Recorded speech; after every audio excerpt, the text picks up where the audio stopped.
Hello and welcome to Dinis Guarda, City ABC, Open Business Council YouTube podcast series. We are excited to get a new interview and a new podcast episode where we are actually interviewing a fantastic personality, but as well profiling people changing the world.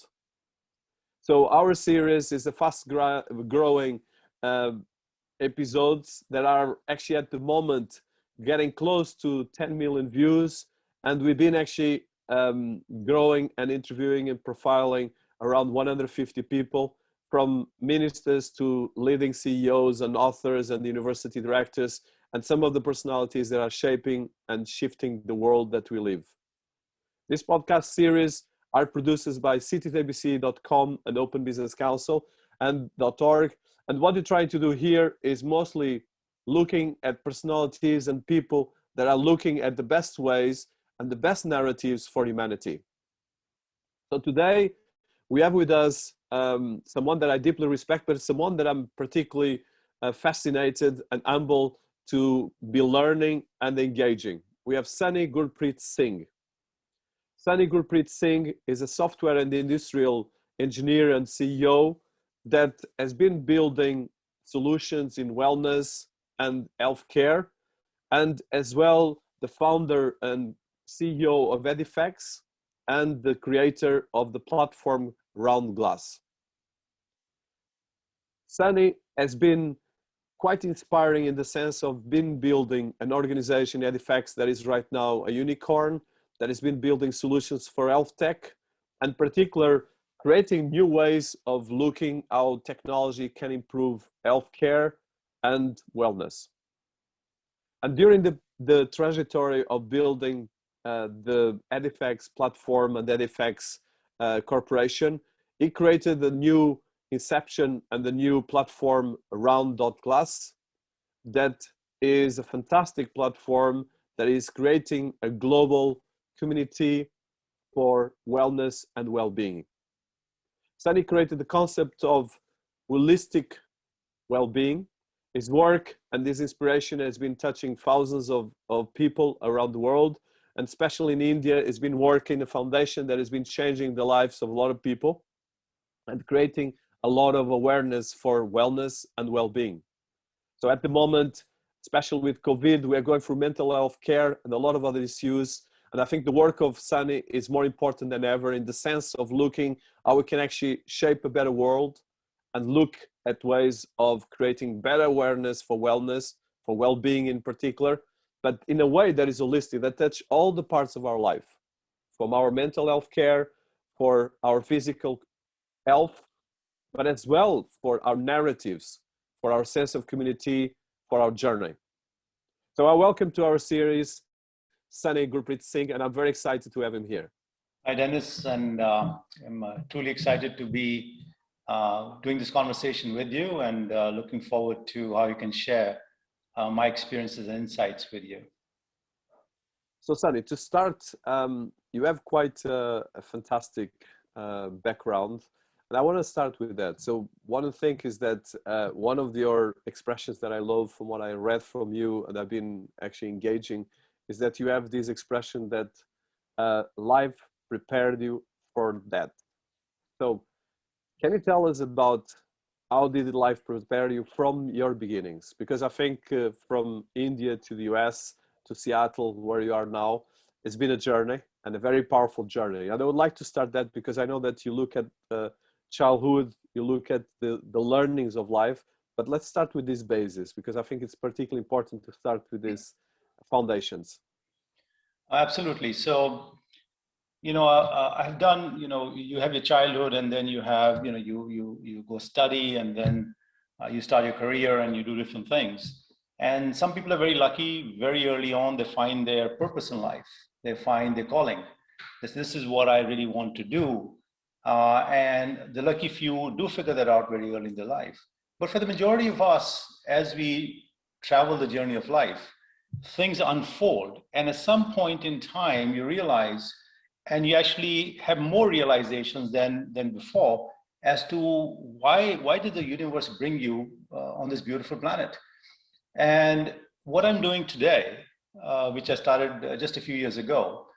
And as I look back on my journey, I realized that everything I did in life, from my childhood to my education, etc., was all the things that the universe was throwing my way to prepare me to embark upon the journey I'm on now, which I believe is the purpose of my life and my calling.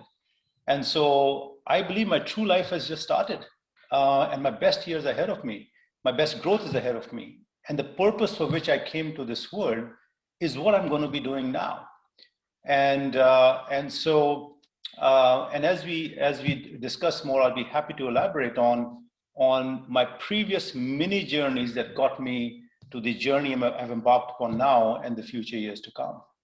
So Sunny, I would like to start, so from your background in India to the US, and of course achieving a lot of things, but starting by childhood, because I know that you have a very huge admiration for your father, and as well you did a fantastic breakthrough in the sense of going from India, that of course when you were a child was completely different from what it is now, but then coming to the United States, studying, building all of that, and become of course a very successful business person, but as well a very successful, inspiring person. So I would like to start by the basics, from your father, from your childhood, if you would mind. Absolutely, Dennis. I come from a very humble background. And when I say humble, my father was a sportsman. He played sports pretty much most of his life, and that was his career. He loved the sport of field hockey. He played it with all his passion and the love that he had for it. Growing up, he didn't even have shoes sports shoes or hockey shoes to play. So they used to play bare feet. They used to borrow the hockey sticks. But it was a love for the sport and love for the game that made him dedicate his life towards it. And in the process, he became one of the finest hockey players that India has produced. He's produced a lot of Olympic players. He's won every championship as a professional as well as a coach. And the interesting part is that I did not know much about my father till his friends started sharing his accolades and achievements with me. And so he was so humble about it. He was one of the finest in the country, yet he will never talk about it. And I think that humility in him of not talking about himself, where his friends will tell me, did you know your father did this? Did you know your father was like this? Did you know when your father used to play, the stadiums used to be full and everybody was cheering? Did you know what your father won and what not? And it just started dawning upon me that it's like my father never had those conversations with me. As we were growing up in India, sports doesn't fetch a lot of money, at least at that time. Today few sports do. And so we had a lot of love in the house. We had great food. My mom was a fantastic cook. So we always had good food and a lot of love in the house. So we never felt the need that there was something missing in our lives. But we were a very lower middle class family. My father used to borrow money from time to time just to make ends meet. And I would just, I would hear that conversation once in a while, but it won't resonate with me. I said, okay, he's just borrowing some money and he'll pay it back and whatnot. But as I was growing up, I realized, look, it was very tough for my father, because I compare myself, if I was in his shoes, I couldn't make ends meet because of my sports career. And I have two kids who my mom always wanted us to go to the best schools possible because she believed education was most important. And so that ethos in the house of always feeling there was plenty, yet my father never showcased that, look, sometimes he borrowed money to make ends meet and then repay it. Growing up with all that love, and my mom devoted herself to the two of us, me and my sister. And so when you look at that upbringing where, my mom being a homemaker, my father never sharing his great achievements with me, but being the humble person he was a very giving, generous, clean person. There was chances where he could have been a bit corrupt after he left his sports career to kind of work in the railways, but he never took a single penny from anybody, right? Even when things were so tough at home. And so at that time, you don't realize these things, but these are the things that eventually build the character of the family and the kids in the family. And so when I look back, that was my childhood. I was a studious kid. I studied very hard by choice. My parents, my mom and dad never encouraged me or discouraged me to play sports. My father says, up to you what you want to do. So he was a very open parent that way. My mom always worried about us for us to go to the best schools. So we went to good schools, and it cost a pretty penny. And when I completed my high school, my father had almost pretty much spent his life savings and retirement savings on our education. Now imagine two parents, how they grew the children, wanting the best for them, like all other parents, coming to a point in life when they had no life savings, right? They were, they had a little bit of income or whatever that was. And so when you look back, you're saying those were the years I was building my character, even without them trying to build my character, because of the things that were provided to us, the way we grew, the value system that my parents had. They spoke ill of nobody. I never heard them gossiping or saying bad things about anybody, which at that point you don't realize, right? Because you're living the life that you're living. And so all these things that, that came about, and, I will talk during the course of our conversation, some of the things that now define me. I am enjoying the karma, and I am enjoying the fruits, and I am learning from the things that my father and my mother represented. Without knowing it, I was assimilating and accumulating it. And therefore, it shaped me for some of the battles that I would have to fight in the years to come. So childhood was, in a way, without being very defining, was very defining. It was sunny. You are a studious kid, you're studying, fair enough. I was doing well in school, fair enough. My parents didn't have to do much with me. I was a rebel at many times, and that's a different conversation altogether. And I could see that they were not happy about some things I would do. But it will keep registering in my mind that, look, there's something that they don't like, but I am who I am, and I'm going to do what I want to do. So I was very independent that way. And that also, I think, comes from my father. He was very, very independent, always did what he loved, without giving much attention to what anybody else said. That's amazing and super inspiring. And I think that created the character and actually your strengths and virtue as well that is very important for what you've been achieving. So, and how did you bridge from India, that at the time, of course, was an emerging market and a lot of different things, and to the United States and study in the United States? I'm sure there was a huge shock in a lot of different areas. So I would like to touch that, especially because there's the shock of cultures, but as well, the adaptation. That is a very strength that you have in everything you've been achieving. Yes, when I graduated from college, I did my bachelor's in India, and I had no intent of coming to the US. I was going to stay in India. I was going to build my career. I didn't even know what I was going to do in life. Yeah, I upon graduation, but it so happened, and this people will find very funny, is that an astrologer of all people said, Sunny, my friend took me to an astrologer and said, Sunny, let's meet my astrologer. I said, for the kick's sake, why not? It was just like, I'm a young early 20s kid. Why not? Let's go have some fun. And it takes me to his astrologer, and the astrologer, after, doing whatever analysis he does, he goes and looks at me and says, you're not going to stay here. You're going to go out of the country. And I said, I have no dreams or desires or aspiration to go anywhere. I'm going to be here, and I'm going to be building living my life here in India. But that triggered a thought in my mind and saying, am I supposed to not be here and go somewhere else?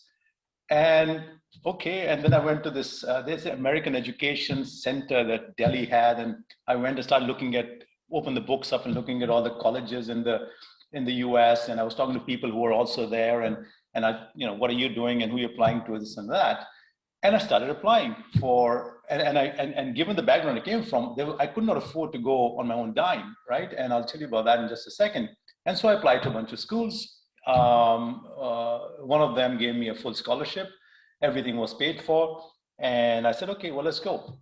So it's almost like the trigger became the meeting with the astrologer, just invoked and triggered a thought process in me. And I started working hard for 2-3 months or 4 months, and I applied and I got a scholarship. And I think people are going to find this very interesting, that I came to the US on a ticket that was paid for by a loan from a bank. The bank manager happened to be, the loan manager happened to be the father of a friend of my sister. So he said, he's good for this money. Let's give him the loan so he can buy a ticket to go to the US. The full scholarship paid for everything. My aunt gave me some pocket money, and I landed up at JFK. I inquired, where should I stay at night? So much so I don't think I even looked at Montana in the map, which I was supposed to end up at. And so I said, okay, I can spend $200 for a hotel in New York, or I can sleep in the airport. I slept in the airport, and I woke up in the morning, and I was hungry, and I went to the McDonald's in the airport, and I ordered some breakfast. I had some loose change in my pocket. There was all the money cash that I had, and I over ordered. And I said, look, take a couple of things off, because I know that I only have this much money. I was at maybe 40, 50 cents short at that time. There was good money. He says, don't worry about it. Welcome to America. And I said, I'll be okay in this country. What a welcome. And then I went to LaGuardia. From LaGuardia, I went to Bozeman, Montana. And in Bozeman, I reached there at 10 o'clock, and a cabbie picked me up. I'm like, what, a cab? And I said, this is my dorm. Please take me there. And 10 o'clock, the dorm's closed, so I couldn't get in the dorm. She said, don't worry about it. I know an Indian set of kids over here. Maybe let's ask them. So they were on the corner. She took me there. And the student said, yeah, why don't you come, sleep at our place? No worries, we'll take you in the morning. And so that was my welcome to the US. And I said, I think I'll be okay here. That's beautiful, actually. The story is beautiful and amazing as well. So that was a very positive background. So and one thing before you go to your education. So in terms of, so that's the sense of sports from your father, but so how was your relationship with spirituality? Because India has this spirituality power base that is very present. That is actually in everything that you do. So how did you bridge that with this experience from India to the US? Because I'm particularly interested, giving in mind what you've been building with RoundGlass as well. I was brought up in a family that, I think my religion might, when I think about it, my religion might have to do something with it. I'm a Sikh by religion. I'm a spiritual person by lifestyle. The Sikh religion is a very open, giving religion. And, in my house, it was not dogmatic in any way that I have to follow certain traits and whatnot. My mom and dad were very open. They allowed us to do what we needed to do, and said, hey, you define your own lives. So growing up, I don't think maybe I had the inkling and the DNA of being very spiritual, but that's not what occurred to me, and that's not what I thought about. I just lived my life. I studied, I played some sports, I did whatever I had to do. But when I left India at the age of 23, even though I might have done some yoga and I might be living, my way of life might be very spiritual, but that's not what I thought about it. I just thought that live and let live, don't harm anybody else, be true to yourself, and don't cheat anybody, right? My mom's only advice to me, I'm sure she has given me some other pieces of wisdom, but the one that I always have remembered, we were watching TV, and TV was not that advanced, but we were watching TV in the news, and some businessman got murdered in a hotel room. And we were all watching the news, and mom said, Sonny, no matter what you do in life, no matter how desperate you are, never be a crook, never cheat anybody. Be honest and do the right thing. And not in those many words, I don't remember exact words she said. That is a piece of advice. And the only piece of advice I remember from my parents, right? And so if my mom said that means she must be spiritual more than anything else. If my dad said, be yourself, that must be spiritual more than I could understand. And so therefore, I think if you define spirituality as live and let live, let people do what they need to do, want to do, and live their lives without harming anybody. Don't do anything illegal, don't harm anybody, live your life. Then I think I was spiritual, but I didn't think about it in those terms. My parents didn't talk about what the narrative of spirituality, but I think the religion has a lot of elements of spirituality, where it is, how can you do something for others? How can you help others? How can you protect others? How can you be in service of others? And if you look at those tenets, and I'm not saying that I think all religions at the very core say those kind of things. Sikhism is in a way very simple religion. So I think it was not that I defined a spirituality, but I think I was living spirituality or a spiritual way of life without knowing what it is. But when I look at things now, it is a lot more defined for me in my life, but that's later on. That's the strength, the values that you add as well. In terms of the studies and after the studies, so you study in the United States, which is very different from educational from India. How was that experience, and as well finishing the studies and then starting the next stage that was Edifecs? Yes, so the first phase of my life, Dennis, was me growing up in India at the age of 23. I finished most of my education, come here, wrap up the rest of my education. I did a couple of degrees. And it so happened, my first degree and my second degree and third degree were all in different disciplines. And even the third degree, which I got in computer science, I got a master's in computer science, I realized that I suck at it.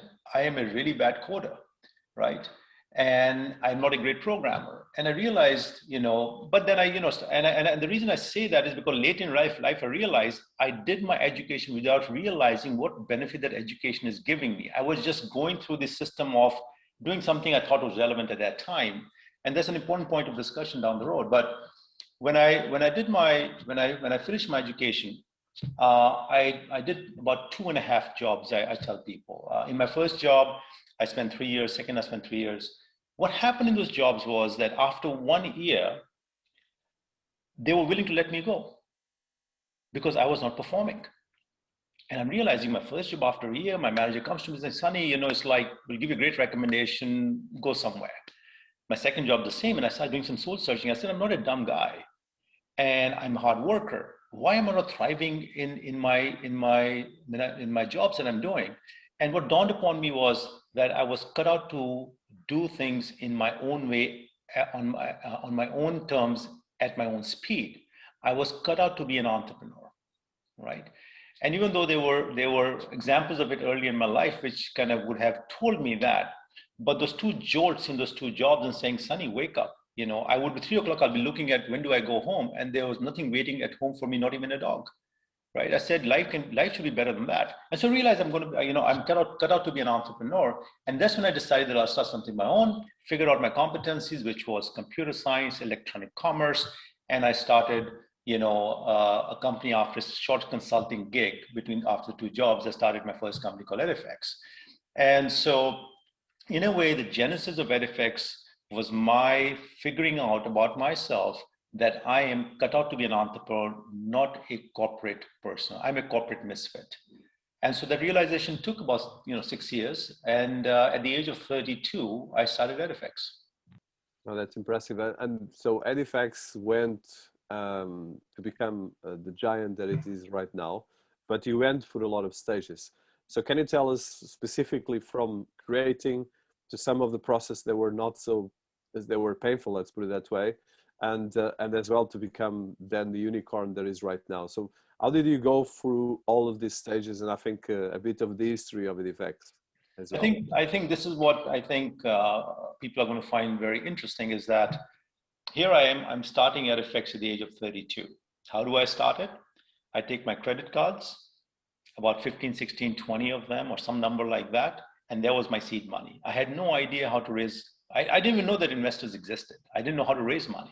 I said, okay, I need money. I used my consulting money, which I had, a little bit of that, and used my credit cards. And this was the way to finance and fund the company. I got some friends together that I knew, professional friends, had them work, they worked during evenings and weekends and helped me develop a product, right? And so being a scrappy founder, a scrappy entrepreneur, where I scrambled and saying, what do I need and how do I get it? Right? I had never managed teams before. I was never an executive. The only thing going for me was I was a student of the industry. I was very curious about the space I played in, which was electronic commerce. So my curiosity served me well. My sense of hustle and being scrappy and just getting things done and whatever it took. Because when I became an entrepreneur, I think this is it now. Every responsibility falls on you. There is no excuse. There is nothing you can tell anybody, including yourself, about why something is good or bad. And so I funded it using my credit cards and some consulting money. I leveraged friends. We built a product. So much so that I would be on the East Coast on one day, the West Coast on the next, and the East Coast on the day after. And my competitors would see me and saying, how many Sunnies are there at Edifecs? Because you seem to be everywhere. I used to sleep 4 hours a day, and I did that for 5, 6, 7 years, 7 days a week, and never felt tired. So from a person looking at his watch at 3 o'clock in the afternoon to a person who sleeps 4 hours a day and never feels tired 7 days a week, what a marked shift in a matter of months and a couple of years or a year. And so that was the genesis of Edifecs. What happened was in a few years within the formation of the company, we had a very severe downturn for our company. We lost a big customer. We misread the sales pipeline. We were pretty much on the verge of bankruptcy. Now, imagine the situation, Dinis. You are 4 years into the company. This is the first time you're doing anything where you're running a company, you're managing a team, you're doing all of those things, and you're accumulating tax debt. We stopped because we were short in cash. We stopped paying our taxes. We were $2+ million in tax debt. I thought there was like free money. It's a loan I could pay without interest down the road. We stopped paying our landlord. We stopped paying our vendors. We stopped paying payroll.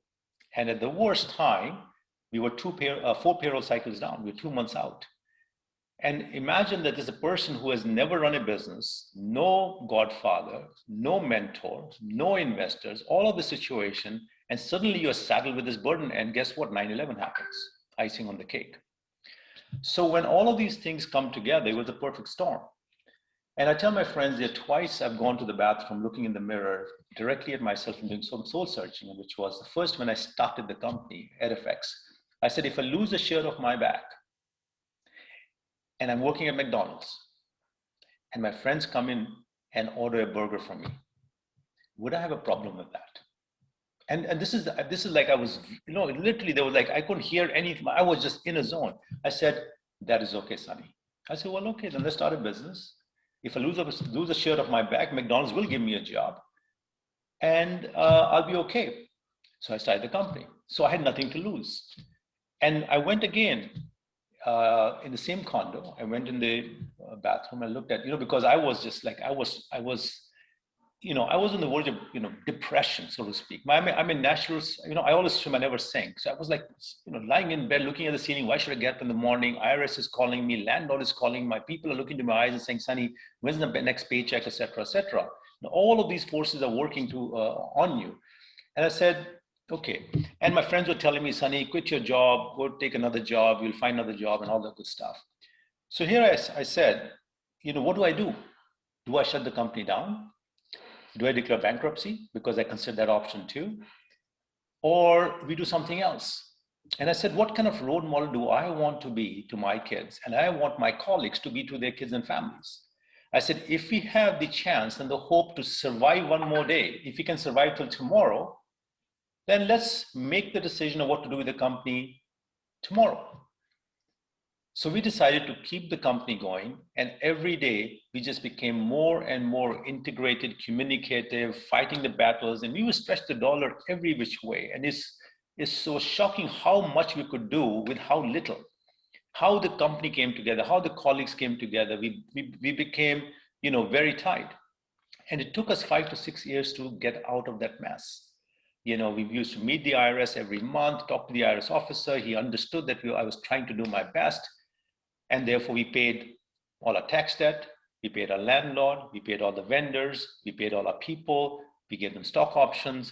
Everything got paid, but it took us 5 to 6 years. So by 2005, 2006, we were back in the saddle.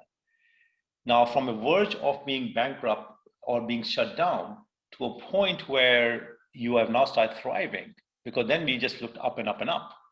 It's quite a story. And I tell that everything I've learned in business was during the 6 months to 1 year of 2000, 2001, which taught me 90% of my business lessons I've learned in life. It actually defined me. Who was I? Because when you get hit by such adversity, when you get hit so hard, your true DNA comes out. What are you made of? And so that kind of defined who I was, what's the DNA of the company. And then, we made it into a unicorn last year. Can you tell us about what is Edifecs now? Because I think it's important for people to know what you're doing And as well, I want to touch as well what you're doing, but as well the corporate culture that you created, because like you mentioned, all these people kept with you during this very dark moment, but as well you build that in a way that flourish, and you create a corporate wellness strategy, and I would say this as well, a corporate culture that is fantastic as well. Yes, so I think there are a few things that I think define the DNA of the company. One was, and that evolved into what we call, how do we take care of our own people? One thing I always did, I always carried my people, my team with me. There was never a decision that was made in the interest of me, no matter how good or bad things were. I remember the joke in the company, you know, I used to drive a Suzuki Esteem that I bought for $3,000. And, when we got out of the storm in 2005, 2006, my colleagues saying, Sunny, you're going to buy a new car. Now we're doing well. I said, yes, when you reach 10 million, I'm going to buy a new car. And of course, the conversation disappeared because we were not 10 million and reached 10 million. And and we were a very tight, group, because people had seen what we had gone through, right? And all those people stuck around.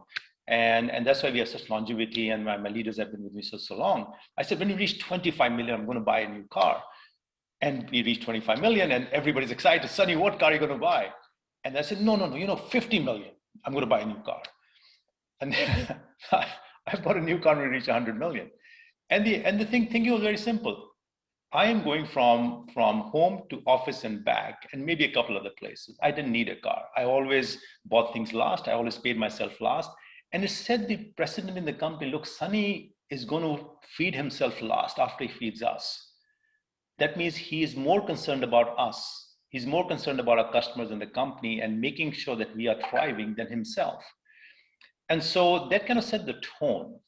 I always made decisions in the interest of my team, my people, and my customers, always. It was never, what does Sunny want? Number two, no matter what the odds were, because there was one big curveball I threw at us and the company, but there were many others. We always survived them. So we're very persevering. We always, were very resilient in addressing any problem that hit us. And third was, we're very curious as a company, and me as an individual, I was very, very curious. I always, I look at deals and think, I won't think about how do we lose a deal, how do we win a deal. I'll think, how do we lose a deal? So I'll triangulate everything. I'll study the market. I'll study things. I'll study our product. I was very curious. And the thing about carrying your team, being highly curious and being very persevering, and I was very, very loyal to my team. Those kind of things define the DNA or the North Star for Edifecs. And as things matured and we became more stronger, and I started kind of getting on the path of well-being, I said, we will institute what we call a well-being plan in the company. Now, companies have health plans. I believe 10, 15 years from now, if a company doesn't have a well-being plan, people, candidates, associates will be hesitant, reticent to join such a company, just like you would be today if a company didn't offer you a health plan. You think, you don't offer a health plan, I don't think I want to join you. And so we instituted a well-being plan that costs us more than a health plan. That people complain about the cost of healthcare, we have a well-being plan more expensive than a health plan. And it has everything from life coaching, it has, from yoga to meditation to massage therapist, tea ceremonies, fitness, trekking, clubs. There's a lot of things that what we call under the umbrella of well-being that we instituted, and we had the practitioners and the experts, etc. So all of that coming together, where all of our associates and their families could avail of those facilities, it was like a renewed sense of energy that we saw, an additional level of energy that came out in the company. There was more camaraderie, the spirits were high, people were more positive. So we could see the benefits 6 months in. And if today we yank out the well-being plan from the company, there'll be a mini revolt because they love it so much. And guess what? During COVID time, we moved everything online, and our associates are able to leverage all of that online. Yet they can go on outdoor trekking and we have cycling clubs and whatnot. So between doing outdoor activities and taking things online, we shifted to that model earlier last year when COVID hit. And so and well-being also is about mental well-being. So, we are doing sessions around that. So our associates are able to avail of things they would otherwise have to go look outside through different sources. And we gave it to them all under one roof. And not because we had to do it. We did it because I believed that was the right thing to do. I tell people, no matter how good the captain is, if you don't have a great crew, the ship ain't going anywhere. And so this was, it was, and I've always done things for our people because whenever I felt something was the right thing to do, we did it. And so long our resources permitted it, we did more and more of it. And so, the whole journey of starting, a company on my credit cards to being on the verge of bankruptcy, getting out of it as a combined singular team, to achieving unicorn status, to in between inserting the whole well-being paradigm in the company and saying tech jobs are the worst jobs, so your mind overworks and you're sedentary. And so well-being becomes even more important for people in tech jobs. Realizing all of that and doing it for them, I think, I will tell people, if I could do what I did with nothing, with the intent and the strong belief that I wanted to do it, anybody can be successful in life to whatever extent they want to. I didn't create Edifecs so I want to be, have this kind of money, or I want to create a unicorn. No, I did it because I believed in it. I did it because this is what I wanted to do. And I lost myself in it. I did it with all my heart and passion, right?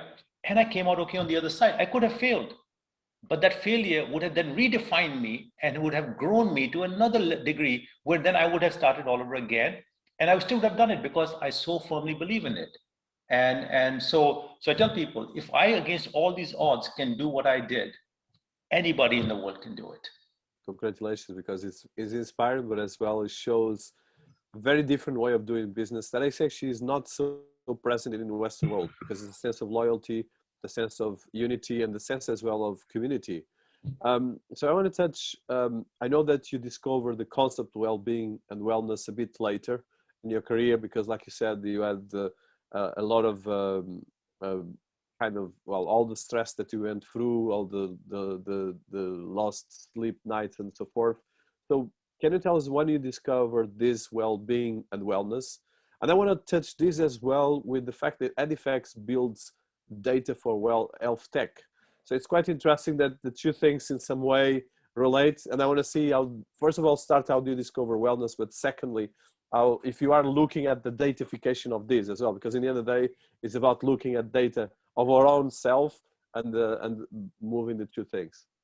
Yes, Dennis. So the first company, Edifecs, the focus was health tech.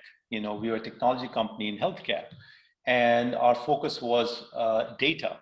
How do we ensure data interoperability? How do we ensure data moves properly between a health plan to a provider hospital or the government or an employer? All these entities exchange data, and how to ensure the flow of the data, whether it's like claims or payments or clinical data, whatever information they exchange electronically gets exchanged properly. It's a lot of protocols and standards involved. And we went into then data flows, which is workflows, and then data analytics. So it's all about data, the flow of the data, and the analysis of the data. So we were a very data-centric company, and our products did nothing but that. And the process of Edifecs and my journey at Edifecs, I got to understand the healthcare system and the business of healthcare well, not only in the US, but other parts of the world. And what dawned upon me was that I was very dissatisfied. I was a bit disenchanted. I said, this is not the system of care. This is not how people should be cared for. I think it is, I feel, and this is not that because the healthcare system always thinks like this, the forces that are acting in the healthcare system are making it more of a business than a system of care. And I don't want people to think that, oh, healthcare doesn't care. No, healthcare does provide care. But it's a business first and care second model. It's a reactive system. If you fall sick today, we either do nothing, we either pump you with chemicals or put you under the knife, to state it very simply. And so it's a very reactive disease management or a sick care system. And I said, that cannot be a system of care for people. That's not how to take care of people. And so a lot of soul searching I did. And I had always told myself with Edifecs, I had been through the gyration to become an entrepreneur. I had done it, been there, done it. There's nothing in life I had to do again. I said, if I do something, and this again, the morphing of, my true calling is, I said, it has to be revolutionary. It has to be global, and it has to directly impact human beings. So that was the back of my mind saying, if I ever do something post Edifecs, it must fulfill those criteria. Otherwise, why do it?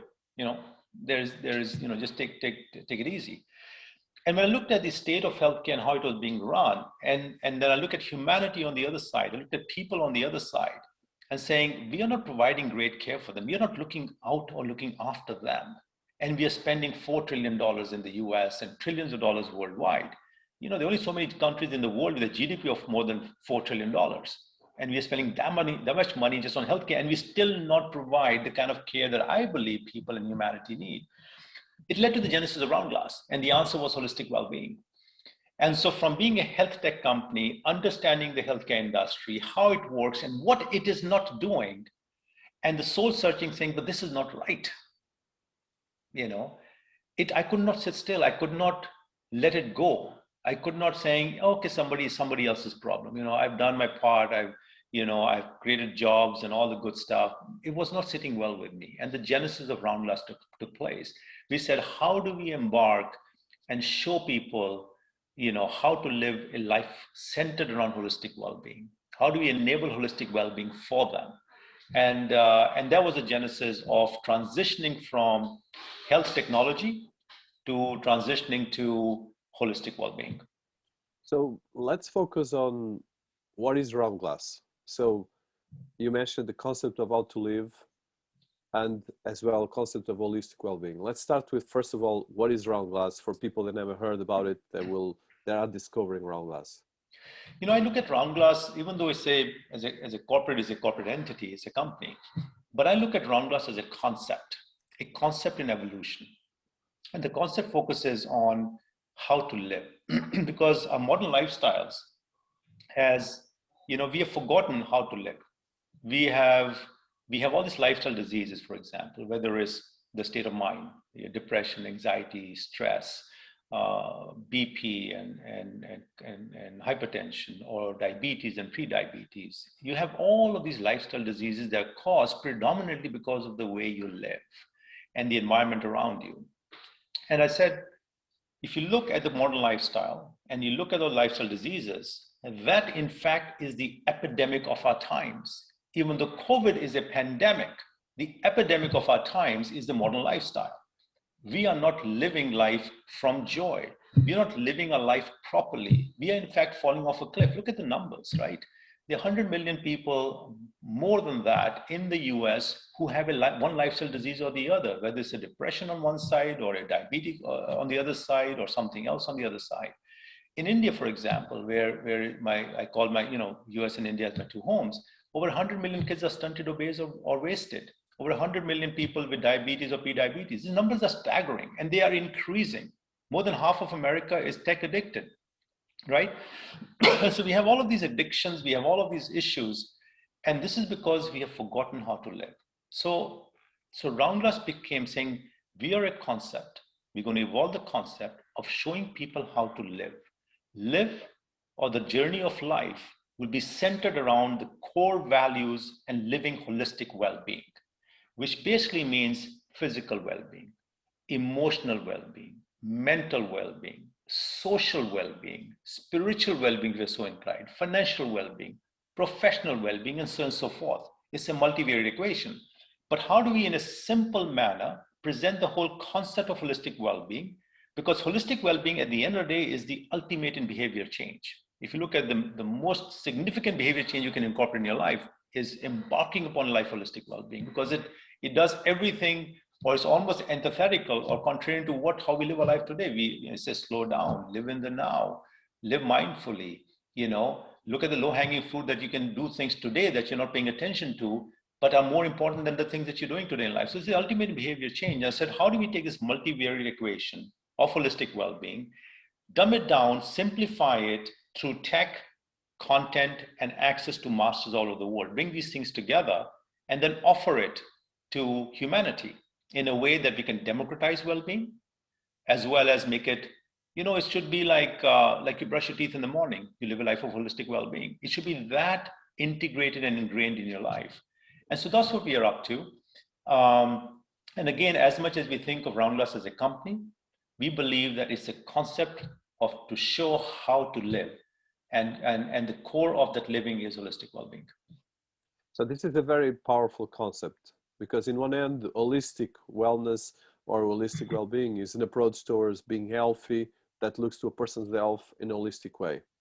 Whereas holistic, like you mentioned, touches all the different areas which are critical right now. So I want to touch this in the sense of, let's say, if you cut this from the theory to the practice, how do you see this, especially someone so successful as you, to other people that are less successful but they want to be successful, and make this balance? Because of course you have to sacrifice things to achieve things like you did, but at the same time you can actually find a better balance to do that. So what would be that journey, and how do you see that? Because I think this is a very important thing, is how you build this, and especially that's what I love about RoundGlass, is that passion to create that journey, and as well an ongoing live, almost like an open book that you're learning and adapting as you go. So a bit of data as well that comes on that. So I would like to hear, how do you put this from the theory to the practice for people listening to us, and how they can actually get into this in the right way? Yeah, and Dennis, I think that's a very important question, a very important point that you make. You know, people can say, Sunny, look, you know, you're successful or you've done something, and therefore very easy for you to say, you know, go do this. And it is also not very easy to enable the life of holistic well-being. Now, when I look back in my life, I realized the amount of time I spent working and doing things was never the most efficient. I overworked. For the amount of hours I put into working, I underdelivered.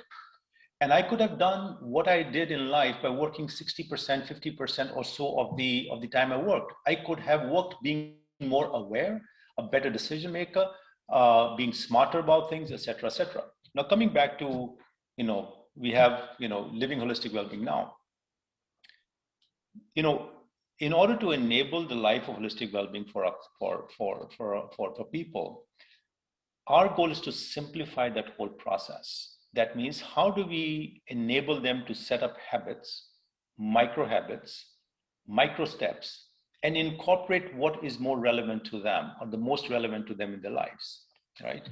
Now, whether that is meditation, whether they are preparing for end of life, whether it is music, whether it's food and nutrition, whatever those various elements are, there are various elements or disciplines of holistic well-being that people bring together in order to enable the physical and the mental and the social and the emotional and other elements of well-being.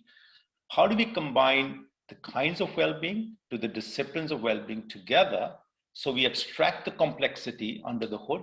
The engine is hidden, but to the user saying, the more we get to know you, we'll know little of you now, the more we'll get to know you, we will be prescriptive in showing you the kinds of things you can do to embark upon a journey of well-being. We'll show you the micro steps, we'll show you the easy steps, we'll show you the way to just dip your toes in the water and then go deep sea swimming, so to speak. So we have that whole framework by which people can start wherever they feel they're most comfortable with, to the extent they're comfortable with, and go deeper and deeper. And so that is a challenge. That is a challenge, but that's the complexity we hide behind the scenes, right? And so to our users or to humanity that we serve, our message is very simple. That you on one end, we will get you and identify and give you access to the most authentic teachers and experts of well-being on the other. And in between, we'll give you great technology through our app and great content through master classes, master courses, on demand, as well as live, give you a lot of narratives so that you can understand and then use those tools we're giving you to enable your life of holistic well-being. And then when you need access to the best, most authentic practitioners, they will be available, because they are the ones creating the content. They are the ones bridging this gap between the user on one side and the expert on the other, all playing on the same platform. So we are making it very, very easy for people to understand and incorporate elements of holistic well-being. And the thing is that holistic well-being is not a one-size-fits-all. It's not like saying that here's a playbook and just use it and all of you will be successful. People have been cut a different way. They put different layers. They evolve differently over life. My well-being plan and your well-being plan, even though we might have some common elements, will be very different, because you're a different person than I am, and vice versa. And so what will resonate with me might not resonate with you. And so we have to take into account of saying, here's everything available. we can make you aware of what is it that you can use, how you can use it, and then allow them to kind of embark upon the journey. Super important, is super difficult as well. So one of the things that is very powerful in RoundGlass and that you are focused is corporate wellness and corporate well-being. So how do you look at this concept? And of course, you are an expert on that area because you build a company that actually walks the talk on that. But for companies around the world, and this is actually right now a multi-billion dollars, actually $1 trillion industry, because all the companies are conscious about this, but they are struggling. They are struggling how to go from getting results, getting the pressure, getting the sales, getting the failures, and at the same time keeping a balance and making everyone help. So what would be the, first of all, the offering that RoundGlass is bringing to this space, and as well the work you've been doing both with Edifecs and the work in India as well? Yeah, so the way we have Dinis structured the company is twofold. There's a commercial side of the company and there's a social side of the company. RoundGlass is an impact-driven company. It is not a top line, bottom line driven company. Even the company needs to be sustainable, and the company will be sustainable because otherwise, it doesn't make any sense. The way we look at our company is that we will have a commercial side, which is where we are producing our products. We will make money from it, we'll commercialize it, but we'll also take on some big social problems that exist in society. Because what I call, the giving back, well-being of society. If we see certain problems in the communities that we serve, or a problem that we are passionate about, then what we as a corporate can do? So we have divided RoundGlass as a company into those two areas, and the commercial part over time will fund the social part. Also, we are very impact driven. So our whole goal is to institutionalize RoundGlass so that it can keep helping and democratizing well-being to the world, because it's a long endeavor. And being impact driven means that we have to care about what impact we have in the world, how we are taking one user at a time, one person at a time, and enabling them to the journey and moving them to the journey of well-being. So it's not a question of do we impact 1 billion people or 100 million. If we impact 10 lives, that is pretty good. We impact 1,000 lives, that's pretty good. So every life matters to us. Every person matters to us. And therefore we have to be very cognizant of the fact, and we have to be very careful of the fact that we're doing the right things by them. And therefore in our company, we have decided that, we will always be a company, a brand that people will implicitly and explicitly trust. And that trust is very important to us. So everything we do for humanity must pass a high bar. Our North Star can never be compromised. Our value system can never be compromised. And our entire value system and entire culture is based on the fundamental tenets of well-being. So, and we tell people, whether you are at work or at home, or you're living your personal life or professional life, your value system should not change. Just because you come to work doesn't mean that, you exhibit certain values, and when you leave work, you exhibit some different values. Your core values of well-being remain universal. They remain the same no matter where you are. So having a cultural underpinning of well-being, being very impact-driven, taking a very long-term view. Our first phase is 20 years. We are in the very early stage of our company where we're saying not only institutionalize the company, but our first phase is 20 years. Now, for somebody to think that we have a 20-year plan, it's not something that companies do. If they have investors or they have to worry about shareholders, because that's kind of patience is not very commonplace. Like, if you're a shareholder, you'll get saying, oh my God, 20 years. No, it's like, well, I have to wait 20 years. That's not good. So the very fact that we don't have any investors in the company, don't plan to have any, so we can do things the way we feel is right. Be impact driven, look at social problems, own them, solve them over a long period of time. Those very things that define that, what we call the company called RoundGlass, makes us very contrarian to how companies function today, right? And we believe that as RoundGlass as a company makes money, we will enrich our people because they build the company, they partake in the success. We'll put money back in the company to do more of what we are doing.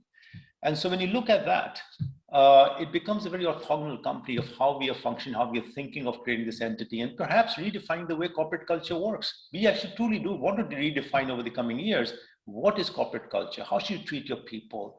If they work hard and they build a company, how do you reward them? All of those things, we are rethinking that model.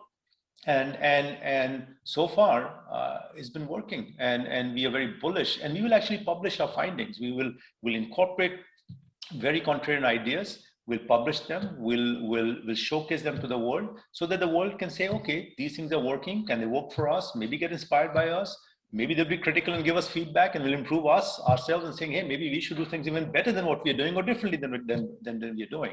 So we were planning to be very transparent to the world of we as an organization, what we stand for, what are we doing, why are we doing it, and not be very secretive about it.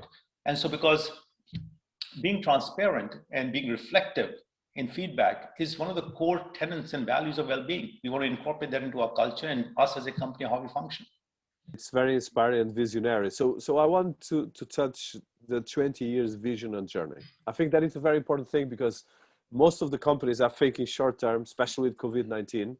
And as well, right now, we have a lot of challenge. We have, in one end, the zero carbon neutral solutions that companies have to look at it.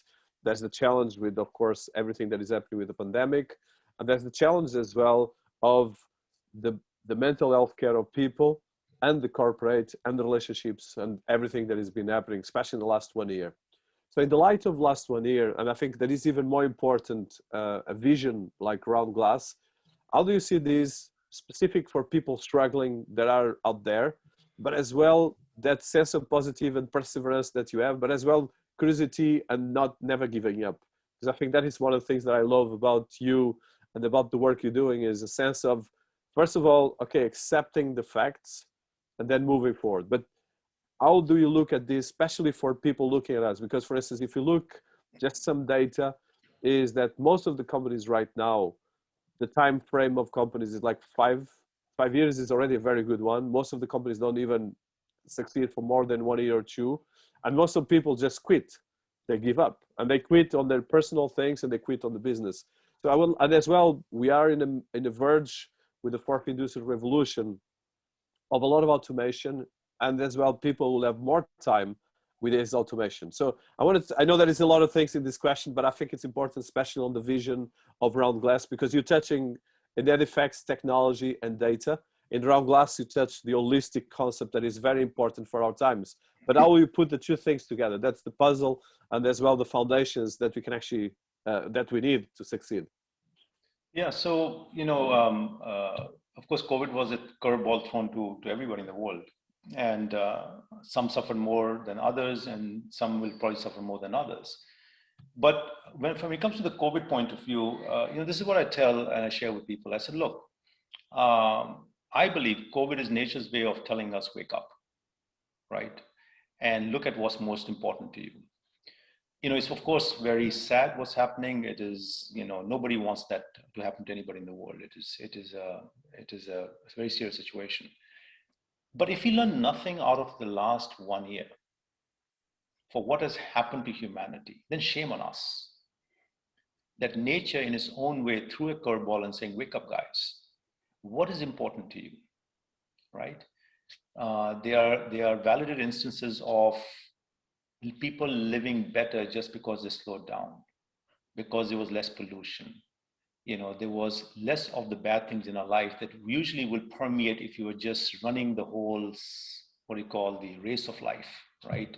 Get up in the morning, get ready, go to work, come back, have dinner, boom, boom, boom. You're chasing one thing after the other, one meeting after the other, one commitment after the other. And then comes your weekend, you're running your errands and doing your laundry.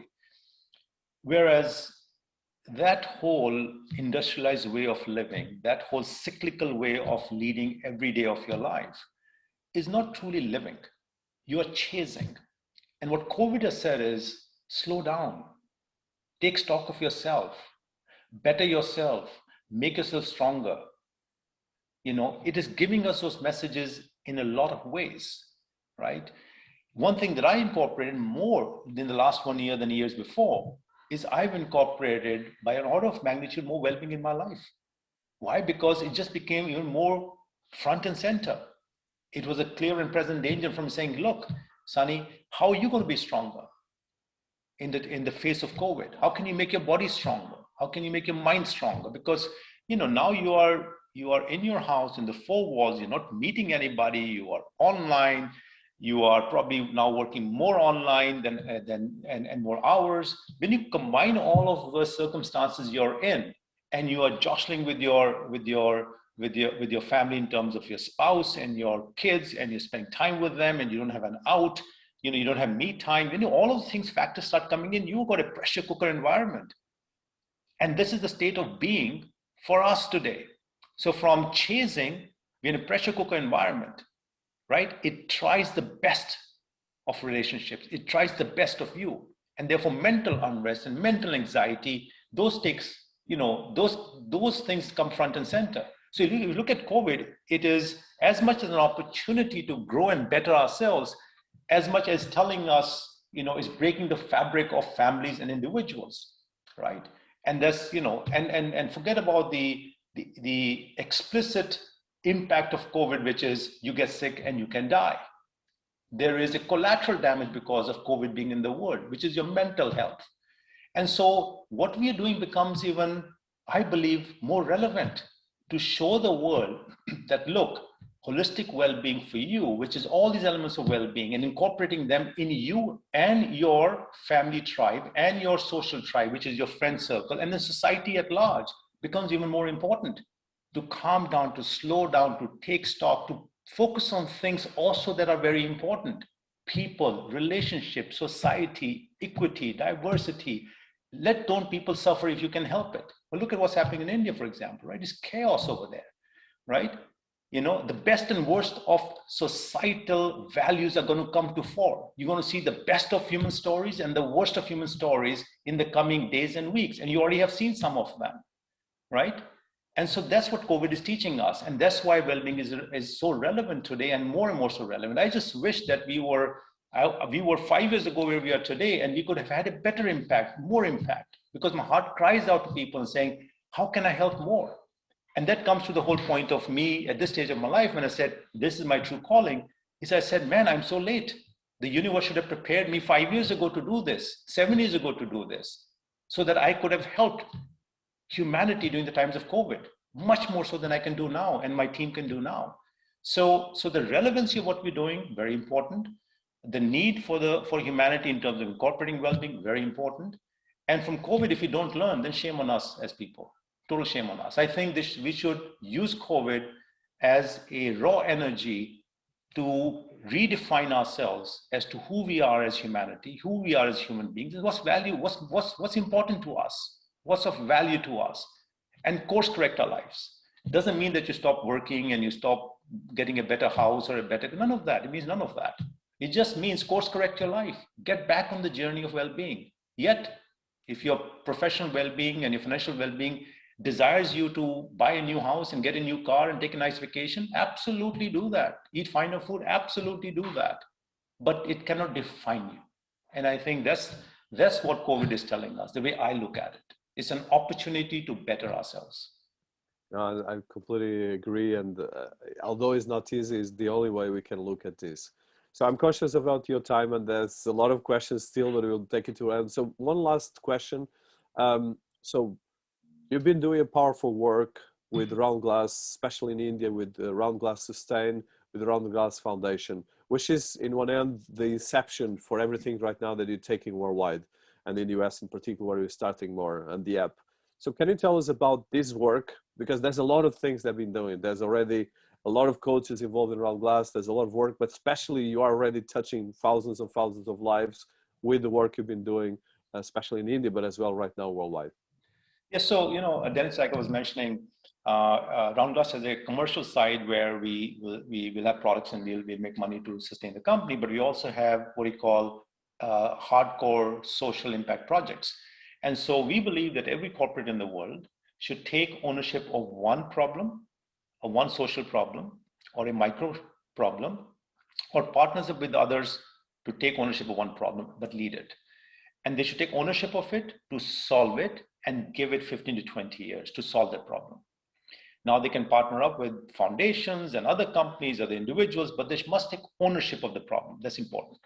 That being said, the three problems that we have taken over to start with from the genesis of RoundGlass is number one, what we call our Sustain initiative, where we are chronicling the biodiversity of India. India is one of the most biodiverse countries in the world. A lot of Indians don't know it. If they know it, they might not appreciate or have pride in it. If you don't have pride in something, you won't love it. If you don't love it, you won't protect it. So the way is how in an entertaining, educated manner, showcase the biodiversity of India, the habitat, the wildlife, the conservation, etc., and other areas on the road, and build that whole repository encyclopedia. So it can be used by students and kids. It can be used by people who want to enjoy the biodiversity or people in the world who want to go and visit the biodiversity. So that's one area. The second initiative we have taken is around sports, where we are building a elite sports academy focused on what we call football in the world, soccer in the US, and then ancillary sports. And the idea is to build an academy that focuses on the holistic development of the child. The child so happens to be the best at a certain sport like football or soccer, and then we grow them from there. And our commitment to our kids who stay in the academy is that we will handhold you to your first job. That means you play football, you play field hockey, you play whatever that is, and you're the best at that sport. It's a residential, fully paid up program. So we pay for everything with a great infrastructure we are building, great coaching staff, et cetera, and saying, we will handhold you to that. We'll focus on your holistic development. You might end up being a professional sports person, a lead sports person. If you don't make it, because 95% of the kids don't become professional sports people, you don't have to worry. We'll train you, educate you, give you the training till you get your first job. So you are a responsibility. A different way to look at the problem. And the idea is I want to repurpose, or I want to purpose the youth in Punjab in particular, the state I was born in, and India in general, saying, hey, you know what? Sports just builds a great value system for you. So I want to purpose the youth and saying, when you get up in the morning, there's something you can do and look forward to than just wasting your time, because that's important for the youth in my state. The third is our foundation in Punjab, where we are enabling the holistic well-being of villages. How do we create eco-sustainable villages? That means environmentally safe from a water perspective or soil perspective, and financially sustainable so nobody has to leave the village. So we have learning programs for kids, for immersive learning to make them globally aware. We have projects for women and girls so that we can, everything from menstrual and hygiene awareness to making sanitary pads, because a lot of the women can't afford them. And so make them very cheap, but it's made and run by women themselves, so enabling and empowering those women to become entrepreneurs. And getting those pad making units started. And there are other initiatives for women and girls. And then we have initiatives around sustainability, solid waste management, planting trees, regenerative farming, so that we can make Punjab into a very rich state, so that every farmer has the ability to do regenerative farming, and therefore, perhaps one day make all of Punjab organic. So we have all these initiatives to enable villages so that they're financially sustainable, nobody has to leave the village, and the villages run clean. And so those are three big initiatives we have around sustain, around sports, and around the villages of Punjab. They happen to be 12,000 villages. And each of this is a 20-year plan. And we're in year 3 of each one of those initiatives. But our intent is we will solve every one of them. And it might take us more than 20, but we have a lot of patience, we have a lot of gas in us. And the commercial side will fund the social side. So we are taking ownership, we will fund it. If others come and help us, wonderful. We'll welcome them with open arms. And so we believe that every corporate should do that. And if every corporate in the world, and this is, I feel is profound, if every corporate in the world took ownership of a problem or a sub-problem, take ownership of it and give it time, let's say 10 years, 15 years, 20 years, in 10 years from now, you won't have any problem left in the world to solve, because corporates are the best at solving problems. That's why they exist. They solve a problem and they solve it really well. The ones who don't die down, they die away, they fade away. And if you had that model, they took ownership versus writing a check to a foundation, I think 10, 15 years from now, we might not have any problem to solve. That's a fantastic moonshot, and I think we need to aim to that. So I want to thank you for your time, Sunny. Of course, I have a lot of questions more, but we'll take it and respect you for your time. So I think probably wrapping up this is, well, congratulations for all this excellent work. I love the journey of the 20 years for now, because I think we all need that. I don't know, last words that you would like to bring, especially for people struggling. And you mentioned India. I know that India is very dear to you, and you have a lot of family and teams and people. What would be the message of hope, especially for people? Because of course we are in a privileged situation, but not everyone it is. And of course there's a lot of young people that don't have chances, and they're just gotten into the vortex. So how do you see, and what is the message of hope, especially right now, for all the small business, the small coaches, the small organizations that are as well the fabric of society that are struggling with this at the moment, and as well people that can actually come to RoundGlass? So, in every, and this has been true in my life too, Dennis, in every adversity, you have to have the ability, of course, to deal with the adversity. Because if you're unable to deal with the adversity, you'll be dead, right? You'll be irrelevant. Of course, you have to have the ability, and you should be able to, and focus on dealing with the adversity. But I believe with every fiber in my body that when you are hit with adversity, that's where a new opportunity starts.